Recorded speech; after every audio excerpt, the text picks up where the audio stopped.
الحمد للہ والصلاة والسلام علی سیدنا محمد وعلی آلہ واصحابہ اجمعین وبعد۔ میرے عزیز دوستو، بزرگان محترم، ہم لوگ ہر ہفتے منگل کو عشاء کے بعد صحابہ کرام رضی اللہ عنہم اجمعین کی مقدس جماعت کے سلسلے میں کچھ گفتگو کرتے ہیں۔ بعض صحابہ کرام رضی اللہ عنہم اجمعین کا مستقل طور پر ذکر آیا، بعض صحابہ کا مشترک طور پر صحابہ کی کیا خصوصیات ہیں، ان کی کیا صفات ہیں، ان کی کیا قربانیاں ہیں، ان کا کیا مقام ہے، یہ بھی تذکرہ ہوا۔ اس سے پہلے حضرت خالد ابن ولید رضی اللہ عنہ، حضرت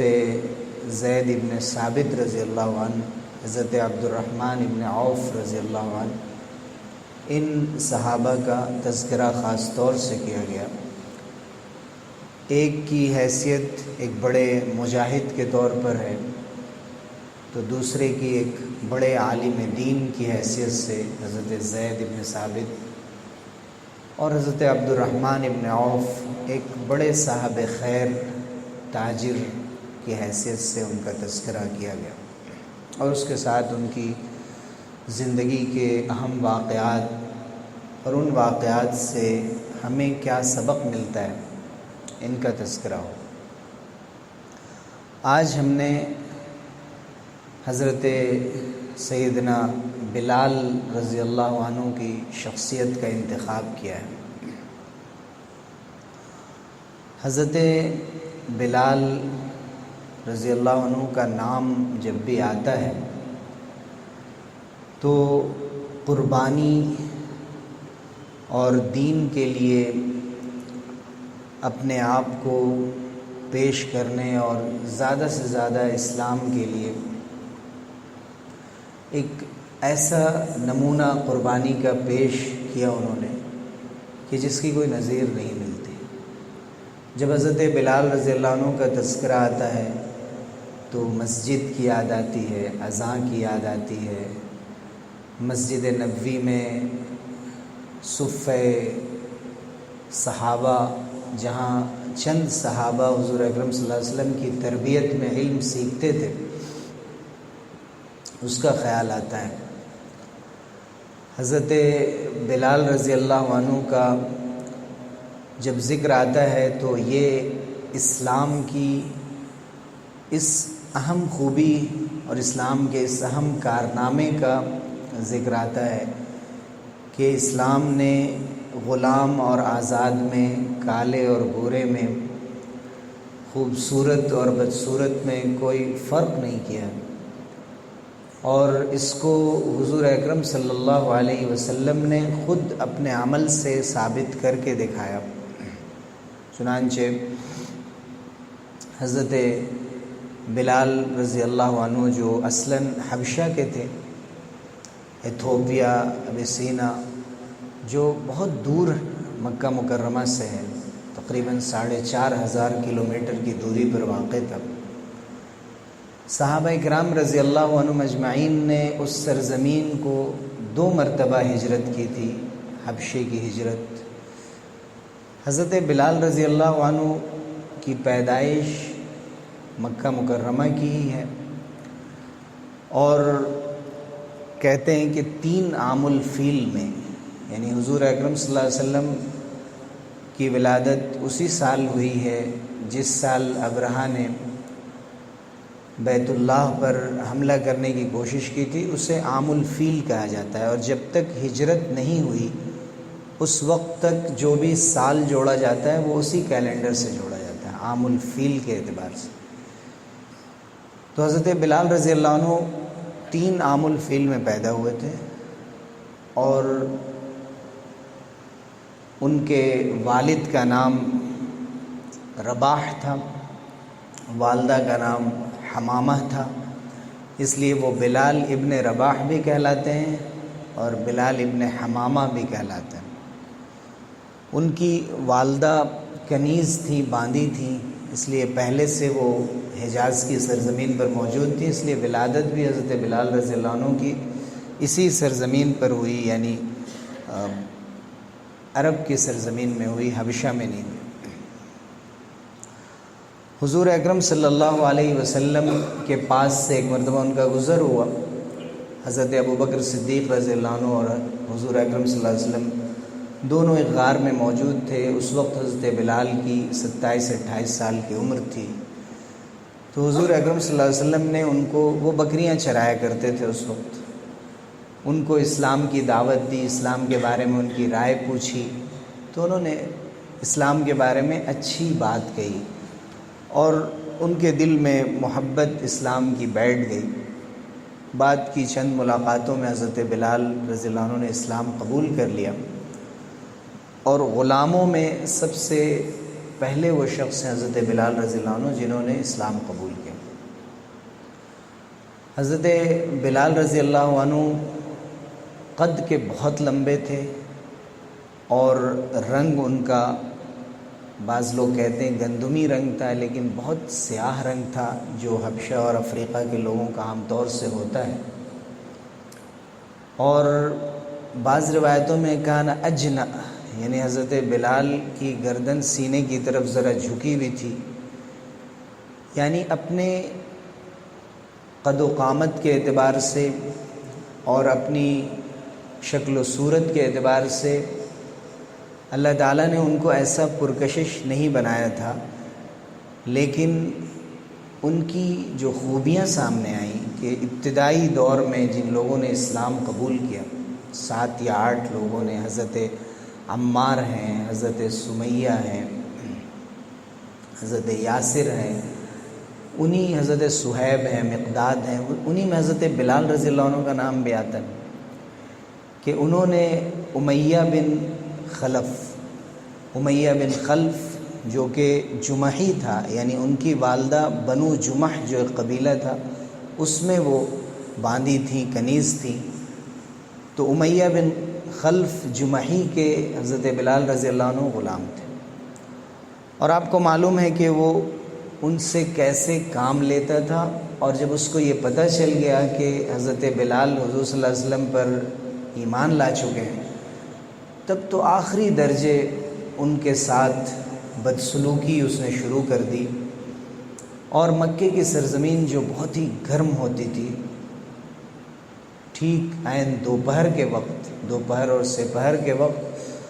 ان کو وہاں کی ریتیلی سرزمین پر وہ لٹا دیتا تھا اور اوپر سے پتھر بھی رکھ دیتا تھا، اور بسا اوقات تو چند ایسے اوباش نوجوانوں کے حوالے کر دیتا تھا کہ رسی باندھ کر ان کو گھسیٹا جائے، یعنی ایسا سلوک کہ جس کے تذکرے سے بدن کا رواں رواں کانپ اٹھتا ہے کہ کیسے ایک انسان کے ساتھ ایسا کیا جا سکتا ہے، کسی عام مخلوق اور جانور کے ساتھ بھی انسان یہ گوارہ نہیں کرے گا، لیکن امیہ نے یہ کام حضرت بلال کے ساتھ کیا، اور غزوہ بدر میں امیہ حضرت بلال کے ہاتھوں سے ہی مارا گیا، یہ مدینہ کی ہجرت کے بعد۔ لیکن اس وقت جب ظلم اور ستم اپنے عروج پر تھا امیہ کا، تو حضرت بلال رضی اللہ عنہ کا کردار کیا تھا اس وقت، وہ کس طرح سے ریئیکٹ کر رہے تھے؟ لاکھ ان سے کہا گیا کہ تم یہ دین چھوڑ دو، پھر تمہارے لیے سب کچھ، بس یہ گوارہ نہیں ہے کہ نبی کریم صلی اللہ علیہ وسلم پر ایمان لاؤ۔ حضرت بلال ہر بات پہ بس یہی کہتے تھے، احد احد۔ جب بھی ان سے کچھ کہا جاتا تھا، ان کے ساتھ بدسلوکی کی جاتی تھی، سخت ترین تکلیفیں پہنچائی جاتی تھیں، جس کا تذکرہ بس ہم چند الفاظ میں کر سکتے ہیں، اس کی صحیح منظر کشی یا اس تکلیف اور درد کا اندازہ ہم نہیں کر سکتے ہیں۔ ہم آرام اور سکون کی زندگی میں اس کا تصور ہی نہیں کر سکتے جس تکلیف سے ان کو گزارا گیا۔ ایک تو غلاموں کے ساتھ بدسلوکی عام تھی اس زمانے میں، دوسرے پھر اسلام لانے کی وجہ سے جو ایک نفرت بیٹھ گئی تھی امیہ کے دل میں، وہ اس پر مستضاد تھا۔ حضرت بلال رضی اللہ عنہ جواب میں جو کلمہ ارشاد فرماتے تھے اور ان کی زبان پر جاری ہوتا تھا، سخت ترین دشواریوں کے باوجود، کبھی پیٹھ کے بل، کبھی پیٹ کے بل، لیکن ان کی زبان سے بس یہی نکلتا، احد احد، اللہ ایک ہے، اللہ ایک ہے، اس کے علاوہ کوئی نہیں۔ لاکھ اس کے لیے کوشش کی جاتی اور ان کے دل کے اندر سے ایمان کو کھرچ کر پھینکنے کی کوشش کی جاتی، اور یہی آخری حربہ ہوتا ہے۔ کئی لوگوں کے ساتھ مجبوری میں اسلام نے اجازت دی، اور قرآن مجید میں اس کا ذکر آیا سورہ نحل میں، الا من اکرہ وقلبہ مطمئن بالایمان، کہ جس کا دل ایمان پر مطمئن ہے اور اس کو مجبور کیا جائے زبردستی، اس سے کفر کا کوئی کلمہ کہنے کو کہا جائے، لیکن دل اگر اس کا ایمان سے لبریز ہو تو اس کو اس وقت اجازت ہے کہ وہ کوئی ایسی بات کہہ دے جو عام حالات میں کہنے کی اجازت نہیں ہے، کفریہ کلمہ کہہ سکتا ہے۔ لیکن حضرت بلال رضی اللہ عنہ نے عزیمت پر عمل کیا، یعنی جو اجازت تھی، چھوٹ تھی، اس کو نہ لے کر جو افضل کام تھا وہ حضرت بلال نے کیا، افضل ترین کام، اور انہوں نے کبھی بھی اپنی زبان سے کوئی شرکیہ یا کفریہ جملہ نہیں نکلنے دیا،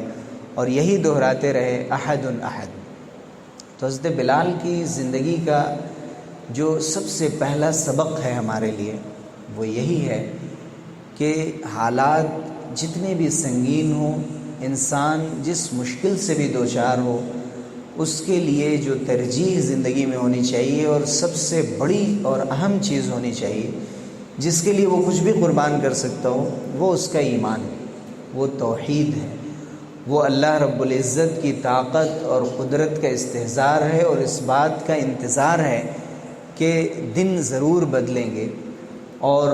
چھوٹی بڑی بات پر انسان اپنا ایمان چھوڑ دینے کو یا زبان سے کوئی ایسی بات کہہ دینے کو تیار نہ ہو جائے کہ جو مشکل حالات میں انسان مجبور ہو جاتا ہے کچھ کہنے میں۔ حضرت ابوبکر صدیق رضی اللہ عنہ نے جب یہ حالت دیکھی تو ان سے رہا نہیں گیا۔ حضرت ابوبکر صدیق رضی اللہ عنہ نے ان کو پہلے تو خریدا، اور خرید کر پھر ان کو آزاد کر دیا۔ اب حضرت بلال رضی اللہ عنہ غلام نہیں رہ گئے، اور اسلام نے دھیرے دھیرے اسی طرح غلاموں کو خرید کر آزاد کرنا شروع کیا، تاکہ غلامی کی حالت سے لوگوں کو نکالا جائے اور مساوات، برابری قائم کی جائے لوگوں کے درمیان، کہ ہر شخص اللہ کا بندہ ہے، ہر شخص اپنی ماں کے پیٹ سے آزاد پیدا ہوا ہے، کوئی کسی کو غلام نہیں بنا سکتا۔ حضرت بلال رضی اللہ عنہ کو جب حضرت ابوبکر صدیق رضی اللہ عنہ نے خرید لیا اور خرید کر آزاد فرما دیا، اب وہ عام لوگوں کی صفوں میں ایک آزاد شخص کی طرح رہتے۔ اب ان کو دو حیثیتیں حاصل ہو گئی، ایک تو یہ کہ وہ مسلمان، اور دوسرے یہ کہ آزاد۔ یعنی عام زندگی میں جب کسی حکم کو بیان کیا جاتا ہے، شرطیں بیان کی جاتی ہیں، فلاں عبادت فلاں عبادت، تو بہت سی عبادتوں میں یہ شرط ہوتی ہے کہ مسلمان بھی ہو اور آزاد بھی ہو، غلام پر فلاں عبادت نہیں ہے، فلاں عبادت نہیں ہے، فلاں ذمہ داری نہیں۔ تو حضرت بلال رضی اللہ عنہ کو اب یہ دونوں حیثیتیں حاصل ہو گئی تھیں کہ وہ غیر اللہ کی عبادت سے بھی نکل چکے تھے، اپنی گردن چھڑا لی تھی، آزاد کر لی تھی کہ اللہ کے علاوہ کسی اور کی عبادت، صرف ایک اللہ کی، اور اس طرح وہ اس دور سے نکل چکے تھے جو غلامی کا دور تھا، اور آزادی کے دور میں داخل ہو چکے تھے۔ حضرت بلال رضی اللہ عنہ کو اللہ کی طرف سے اسلام کی روشنی بھی حاصل تھی اور کھل کر جینے کی آزادی بھی حاصل تھی۔ لیکن حضرت بلال رضی اللہ عنہ کے ساتھ جو سلوک گوارا کیا جاتا تھا، نہ صرف ان کے ساتھ بلکہ اس وقت مکے میں اور بھی بہت سے صحابہ تھے اور بہت سے اہل ایمان تھے جن کے ساتھ یہ گوارا کیا جاتا تھا۔ حضرت عبداللہ ابن مسعود رضی اللہ عنہ فرماتے ہیں کہ حضرت بلال رضی اللہ عنہ کا حال یہ تھا کہ ہانت علیہ نفسہ فی اللہ، اللہ کے لیے ان کو اپنی جان کی کوئی پرواہ نہیں رہ گئی تھی، اور ان کی قوم کے لوگوں کو بھی ان کی کوئی پرواہ نہیں رہ گئی تھی کہ ان کے پیچھے بچے لگا دیے جاتے تھے اور مکے کی گھاٹیوں میں ان کو گھسیٹا جاتا۔ حضرت عبداللہ ابن مسعود رضی اللہ عنہ فرماتے ہیں کہ حضرت بلال رضی اللہ عنہ حانت علیہ نفسہ، اللہ کے لیے، حانت علیہ نفسہ فی اللہ، اللہ کے لیے ان کو اپنی جان کی کوئی پرواہ نہیں رہ گئی تھی، ان کے لیے آسان بات تھی کہ اللہ کے لیے قربانی دے۔ لیکن ظاہر ہے کہ صبر کا جو انجام ہوتا ہے وہ بہت دیر سے ظاہر ہوتا ہے، لیکن انجام ہمیشہ بہت اچھا ہوتا ہے۔ خود حضور اکرم صلی اللہ علیہ وسلم نے اسلام کے لیے تکلیفیں اٹھائیں۔ آپ سوچئے کہ سب سے پہلا مسلمان کون ہے؟ اسلام کے آنے کے بعد خود سب سے پہلے حضور اکرم صلی اللہ علیہ وسلم نے خود اسلام لایا۔ آمن الرسول بما انزل الیہ من ربہ، سب سے پہلے مسلمان تو خود حضور اکرم صلی اللہ علیہ وسلم، اور اس کے بعد دوسرے صحابہ کرام رضی اللہ عنہم اجمعین۔ کیا حضور صلی اللہ علیہ وسلم کو خود تکلیف نہیں اٹھانی پڑی؟ اوذی فصبر، حضور اکرم صلی اللہ علیہ وسلم نے جب آپ کو تکلیف ہوئی اور لوگوں نے بہت ہی ہمدردی سے کہا کہ آپ کو اتنی تکلیف ہوئی، غزوہ احد میں آپ کو تکلیفوں کا سامنا کرنا پڑا،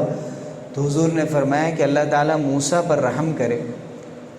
اوذی فصبر، اللہ کے راستے میں ان کو تکلیفیں دی گئیں تو انہوں نے صبر کیا۔ تو اللہ کے رسول صلی اللہ علیہ وسلم کی خود سنت تھی کہ تکلیف کی انتہائی سخت ترین حالت میں صبر سے کام لیا جائے۔ صبر ہمیشہ مجبوری کا نام نہیں ہوتا ہے، صبر انتظار کا بھی نام ہوتا ہے، صبر تدبیر کا بھی نام ہوتا ہے کہ اس سے بہتر حالت کے لیے تیاری کی جائے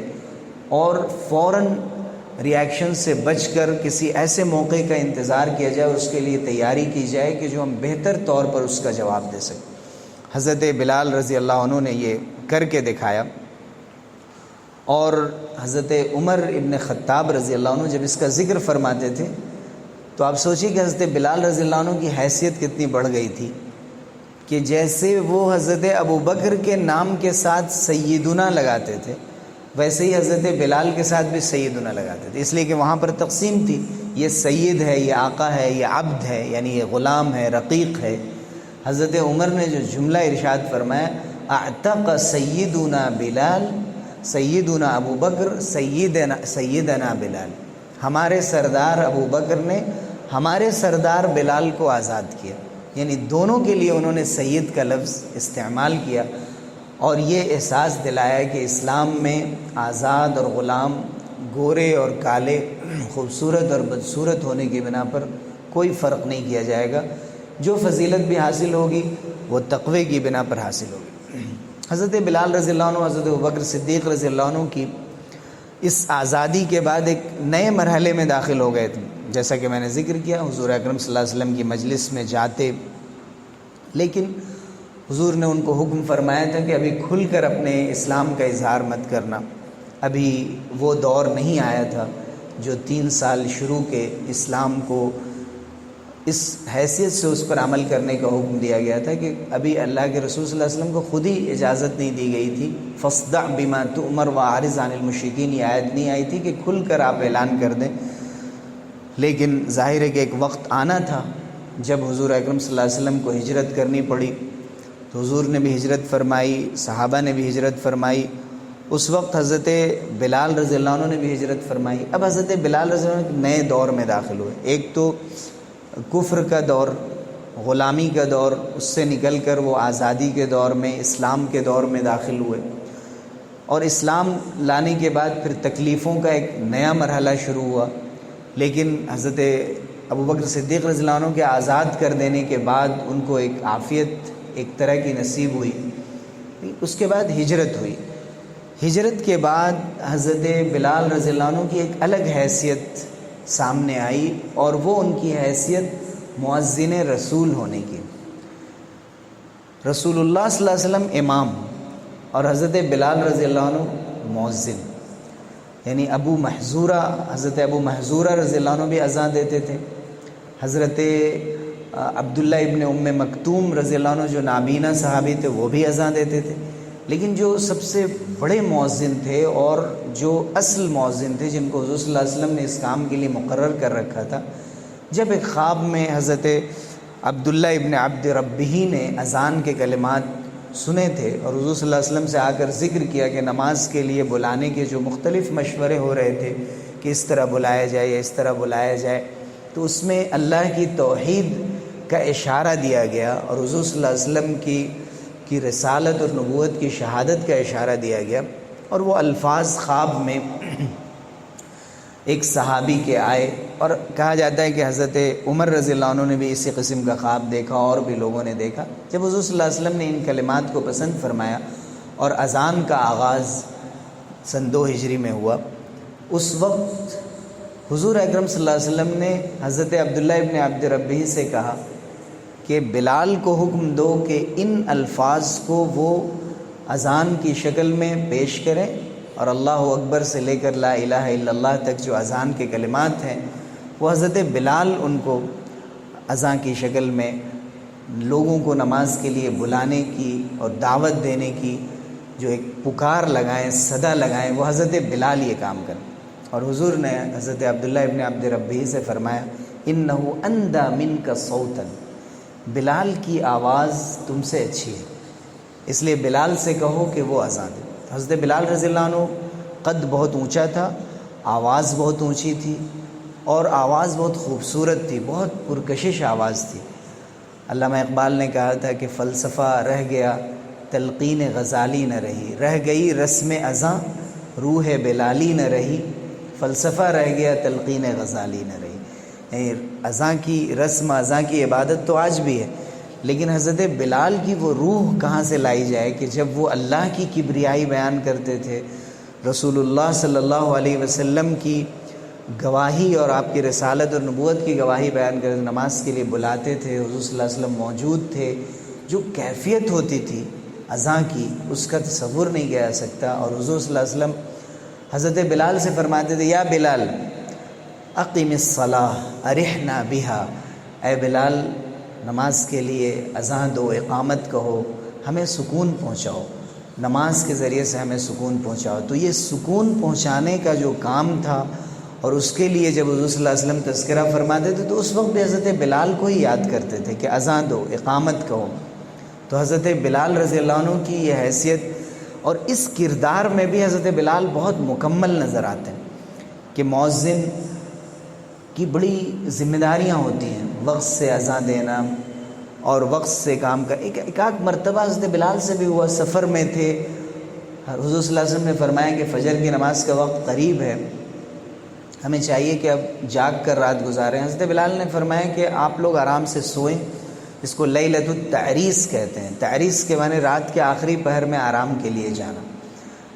حضرت بلال نے حضور صلی اللہ علیہ وسلم کو اطمینان دلایا کہ مجھے عادت ہے صبح جلدی جاگنے کی، میں جگا دوں گا، پریشان ہونے کی ضرورت نہیں۔ اور وہ اپنی سواری سے ٹیک لگا کر بیٹھے تھے، لیکن آنکھ لگ گئی، بالکل فجر کا وقت قریب تھا۔ اور یہ تجربے کی بات ہے کہ جب آدمی جاگ رہا ہوتا ہے اور سوچے فجر پڑھ کے پھر آرام کریں گے تو بالکل آخری وقت پر آنکھ لگ جاتی ہے، چونکہ پوری رات کا جگا ہوا ہوتا ہے، آنکھ بوجھل ہوتی ہے، جسم یعنی انسان کا تھکا ہوا ہوتا ہے۔ تو حضرت بلال رضی اللہ عنہ کی بھی آنکھ لگ گئی۔ جب آنکھ کھلی تو سورج نکل چکا تھا، تو حضور صلی اللہ علیہ وسلم نے فرمایا کہ بلال آپ نے تو کہا تھا کہ ہم جگا دیں گے اور مجھے اپنی نیند پر کنٹرول ہے، کیا ہوا؟ کہا کہ آج جیسی نیند کبھی نہیں آئی تھی اور مجھے پتہ ہی نہیں چلا کہ میں کب نیند میں چلا گیا۔ تو حضور نے فرمایا کہ چلو اذان دو، اور سورج نکلنے کے بعد پھر جماعت کے ساتھ سب لوگوں نے فجر کی نماز پڑھی، چونکہ فجر کا وقت نکل چکا تھا اور سبھی کی نماز چھوٹی تھی، تو ایک ساتھ سب نے جماعت کی، اس کو لیلۃ التعریس کہتے ہیں۔ لیکن عام حضرت بلال رضی اللہ عنہ کا جو معمول تھا پوری زندگی کہ بہت پابندی کے ساتھ اذان دینا، ڈسپلن قائم رکھنا اور جماعت کو قائم کرنا، یہ ساری ذمہ داری حضرت بلال رضی اللہ عنہ خوبصورتی سے نبھا رہے تھے۔ حضرت بلال کے اذان کے قصے تو عجیب ہیں کہ جب حضور حضرت عمر رضی اللہ عنہ نے بیت المقدس بھی جب فتح کیا تھا، اور وہاں بھی حضرت بلال سے فرمایا گیا، چونکہ حضور صلی اللہ علیہ وسلم کے بعد انہوں نے اذان دینا چھوڑ دی تھی۔ فتح مکہ میں بھی خانہ کعبہ کے اندر حضور صلی اللہ علیہ وسلم کے ساتھ حضرت بلال رضی اللہ عنہ گئے تھے، یہ شرف، یہ مقام ان کو حاصل ہوا تھا۔ اور پھر حضور نے ان سے فرمایا تھا کہ خانہ کعبہ کی چھت پر کھڑے ہو کر بلال اذان دو۔ جب انہوں نے اذان دی تھی تو لوگ اپنی آنکھوں پر، اپنے دل پر قابو نہیں کر سکے تھے،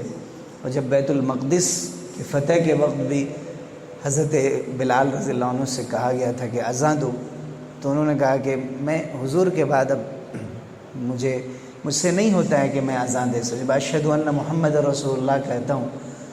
تو میں قابو نہیں پاتا ہوں اپنی آواز پر. بڑی مشکل سے حضرت بلال رضی اللہ عنہ نے اذان کا کچھ حصہ پورا کیا تھا. سب لوگ رونے لگے. حضرت عمر رضی اللہ عنہ، حضرت معاذ بن جبل، حضرت ابو عبیدہ بن جراح، شام میں جتنے صحابہ تھے. پھر ایک مرتبہ جب اخیر دور میں حضرت بلال رضی اللہ عنہ شام میں ہی رہنے لگے تھے، شام کی سرزمین پہ،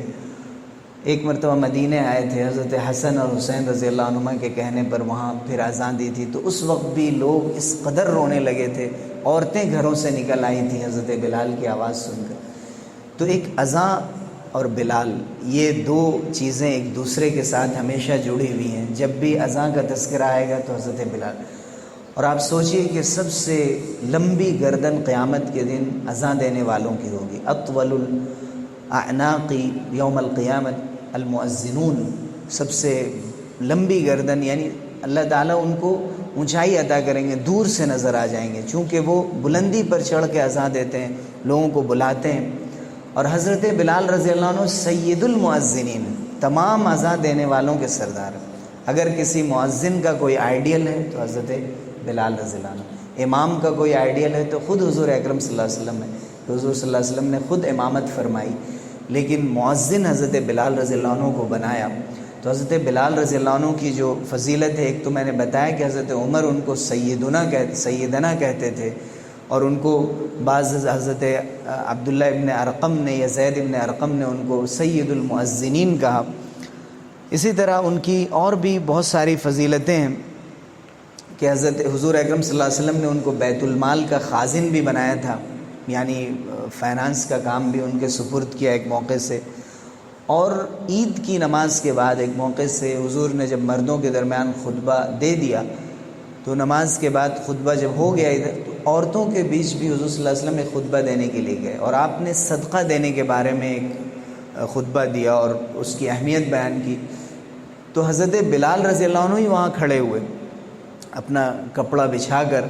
جس میں عورتوں نے اپنے زیورات اور سب چیزیں صدقے میں پیش کی.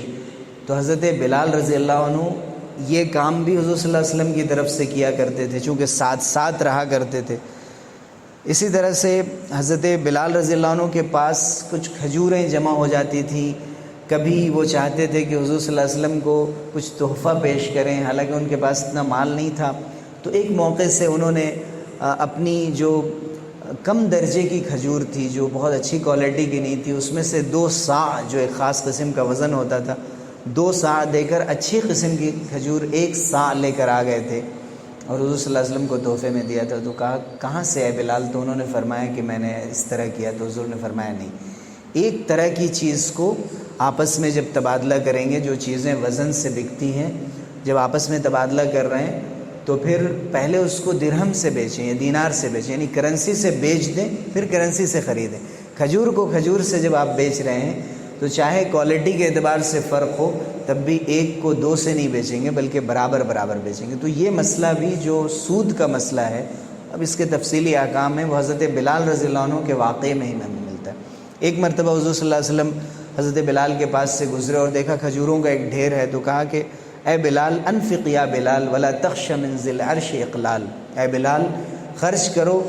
اور عرش کے مالک سے اس بات سے مت ڈرو کہ وہ کمی کر دے گا. خرچ کرو گے تو اللہ تعالیٰ اور بڑھائے گا. حضرت بلال رضی اللہ عنہ نے حضور اکرم صلی اللہ علیہ وسلم کے بعد حضرت ابوبکر صدیق رضی اللہ عنہ کے زمانے میں بھی ان کے ساتھ رہ کر، چونکہ خود حضرت ابوبکر نے ہی ان کو آزاد کیا تھا، تو حضرت بلال رضی اللہ عنہ ان کے خاص لوگوں میں شامل تھے. اور حضرت بلال کو حضرت ابوبکر صدیق رضی اللہ عنہ نے جہاد میں جانے سے روک کر ان کو دوسرے کاموں میں لگا رکھا تھا. لیکن حضرت عمر رضی اللہ عنہ کے زمانے میں حضرت بلال نے فرمایا کہ میں جہاد میں جاؤں گا، اور شام کے جہاد میں وہ تشریف لے گئے تھے. اور اس موقع سے بیچ میں پھر مدینے بھی تشریف لے آئے، جیسا کہ میں نے ذکر کیا. حضرت بلال رضی اللہ عنہ سے اور بھی کئی واقعات جڑے ہوئے ہیں، کئی احادیث ان سے مروی ہیں، بڑے بڑے صحابہ نے ان سے روایت کی ہے. لیکن میں صرف اس بات پر اکتفا کروں گا کہ حضرت بلال رضی اللہ عنہ کی پوری زندگی میں سن 20 ہجری میں جا کر حضرت عمر رضی اللہ عنہ کے زمانے میں ان کی وفات ہوئی، اور وفات ان کی شام کی سرزمین میں ہی ہوئی اور انہیں وہیں دفن کیا گیا. لیکن ان کی پوری زندگی میں جو ہمیں چند سبق ملتے ہیں اس سے قطع نظر کہ حضرت بلال رضی اللہ عنہ کا بیک گراؤنڈ کیا تھا، کہاں سے تھے اور ان کے حالات کیا تھے، 3 یا 4 سبق بنیادی طور پہ ہمیں ملتے ہیں۔ ایک تو مسجد سے گہرا تعلق، اس سے ہمیں سیکھنے کی ضرورت ہے کہ زیادہ سے زیادہ ہمارا مسجد سے تعلق ہونا چاہیے، خاص طور سے نوجوانوں کا۔ اذان اچھی سے اچھی سیکھنی چاہیے اور اس کی مشق کرنی چاہیے۔ دوسرا سبق ہمیں یہ ملتا ہے کہ جتنی بھی مشکلات ہو صبر کیا جائے اور ایمان اور توحید کو کسی بھی حال میں قربان نہ ہونے دیا جائے۔ تیسرا اور اہم سبق حضرت بلال ابن رباح رضی اللہ عنہ کی زندگی سے ہمیں یہ ملتا ہے کہ انسان کسی بھی چیز میں اختصاص کرے اور اسپیشلائزیشن کرے اور اس میں وہ اپنا مقام پیدا کرے۔ حضرت بلال رضی اللہ عنہ نے اذان کو کوئی ایسی معمولی چیز نہیں سمجھی کہ چلتے پھرتے اذان دے دی، بلکہ اس کو ایک اہمیت دی اور اس کو بہتر سے بہتر بناتے گئے ہر دور میں۔ پھر حضرت بلال رضی اللہ عنہ کی زندگی سے جوڑ کر اگر دیکھیں تو اسلام کی تعلیمات کے 2 اہم سبق ملتے ہیں کہ اسلام نے کبھی بھی کالے اور گورے میں اور رنگ و نسل کے اعتبار سے کوئی فرق نہیں کیا ہے۔ تقوی کی بنیاد پر جس کو بھی فضیلت ملی ہے، لیکن کسی اور بنیاد پر اسلام میں کوئی فرق نہیں کیا گیا ہے، اونچ اور نیچ نہیں کی گئی ہے۔ اس لیے ہمیں بھی برادریوں کی بنیاد پر، قبیلوں کی بنیاد پر، علاقوں کی بنیاد پر کسی کو نیچا یا کسی کو اونچا سمجھنا، اس رویے سے باز آنا چاہیے اور ایک مسلمان ہونے کی حیثیت سے کسی کو بھی دیکھنا چاہیے یا انسان ہونے کی حیثیت سے اس کے ساتھ معاملہ کرنا چاہیے۔ یہ چند ضروری پہلو تھے حضرت بلال رضی اللہ عنہ کی زندگی کے، جن پر میں اکتفا کرتا ہوں۔ انشاءاللہ اور دوسرے صحابہ کے کرام کے سلسلے میں ہر ہفتے ایسے ہی آدھے گھنٹے 25 منٹ کے درمیان کی گفتگو ہوتی ہے۔ آپ حضرات سے گزارش ہے کہ پابندی سے اگر اس میں شرکت کرتے رہیں تو انشاءاللہ اور بہتر طور پہ یہ پروگرام ہمارا جاری رہے گا اور یہ ویکلی لیکچر صحابہ کرام پر ہوتا رہے گا، تاکہ ہم ان لوگوں کی زندگی کو آئیڈیل بنائیں جو حقیقت میں آئیڈیل بنانے کے لائق ہیں، جن کو اللہ تعالیٰ نے اپنے نبی کی صحبت کے لیے چنا تھا اور ان کی زندگی میں ہر طرح کے نمونے موجود ہیں۔ نہ یہ کہ نوجوان اور ہمارے بچے اس دور کے اگر یہ تذکرے ان کے سامنے نہیں آتے ہیں تو پھر ایسے لوگوں کو اپنا رول ماڈل بناتے ہیں کہ جو کہیں سے بھی ایک نہ صرف یہ کہ اسلامی اعتبار سے صحیح نہیں بلکہ اخلاقی اعتبار سے بھی، انسانی اعتبار سے بھی کبھی کبھی وہ بالکل ایک ایسی شخصیت ہوتی ہے جن کی زندگی سے اگر پیسے نکال دیے جائیں، ان کا جو پروفیشن ہے وہ نکال دیا جائے تو ایک اچھا انسان بھی اس کو قرار نہیں دیا جا سکتا، لیکن لوگ ان کو رول ماڈل بناتے ہیں، آئیڈیل بناتے ہیں اور اپنی زندگی میں نمونہ بناتے ہیں۔ ضرورت ہے کہ حضور صلی اللہ علیہ وسلم کی سیرت بھی پڑھی جائے، صحابہ کرام رضی اللہ عنہ کی سیرت پڑھی جائے، صحابیات کی سیرت گھر میں زندہ کی جائے۔ یہ بات صرف کہنے کی نہیں، عملی طور پہ ہم لوگ اپنے گھروں میں اس کو شروع کر دیں تاکہ آئندہ جو نسل آئے، ہمارے بچے جو اب بڑے ہو رہے ہیں، ان میں یہ تذکرے پہنچیں اور اسلام کی عظمت ان کے دلوں پر قائم ہو اور وہ ہلکے میں نہ لیں ان چیزوں کو کہ سرسری گزر جائیں، بلکہ بہت گہرائی کے ساتھ ان کو سمجھیں اور دل کے اندر عظمت بٹھائیں اور عمل میں اپنے کردار میں اس سے روشنی حاصل کرنے کی کوشش کریں۔ اللہ تعالی ہم سب لوگوں کو اس کی توفیق سے نوازے، آمین۔ وآخر دعوانا الحمد للہ رب العالمین۔